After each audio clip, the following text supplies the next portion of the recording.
Hi, welcome to Life in a Bottle, Season 2, Episode 36. I'm Kyle, going solo again this week with another beautiful, exciting California wine, great summer wine. As I already mentioned, we are in California.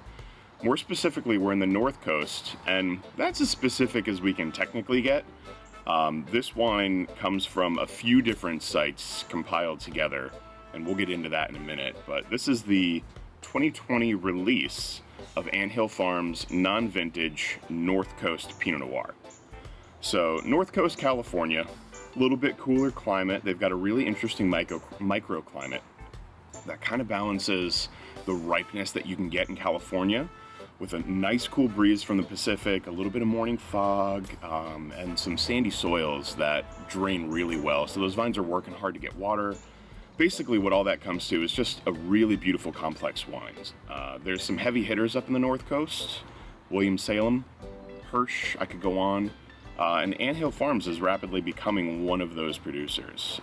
They're known for single vineyard wines. They make a handful or so, I think about 8.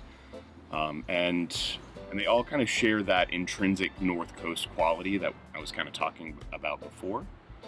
But this is a blend, and I hate to use the word blend because it infers different grapes, but this is straight Pinot Noir, but it's a blend of different Pinot Noir cuvées from Anthill Farms. So they're sourcing from Sonoma, they're sourcing from, as I mentioned, Mendocino, and a little bit from Anderson Valley. And these bottles go for about $50 on the shelf normally, these single vineyard sites. This guy comes in about half that, which is already a better price than last year. But the wine is absolutely beautiful. So, as I mentioned, there's a lot going into making the wine complex and unique and different. But if we're going to jump in the glass,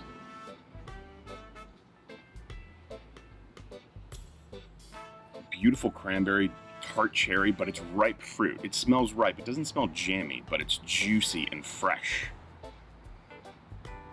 There's a beautiful earthiness to it, that kind of autumn leaf that you can get from Burgundy. And then there's a little bit of a perfume to it, like an herbaceous kind of like dried orange peel.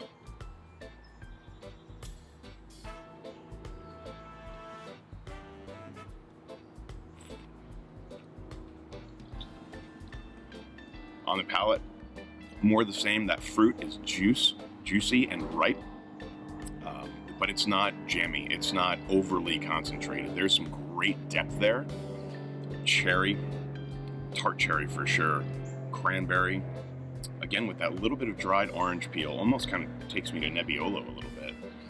There's more minerality on the palate than there is on the nose, that great stony finish, and there's just enough tannin to really round out that fruit.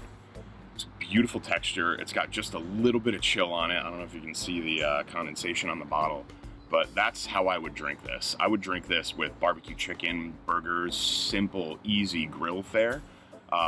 Otherwise, I think you could definitely pair this with something as complex as duck confit or an herbed lamb rib chop.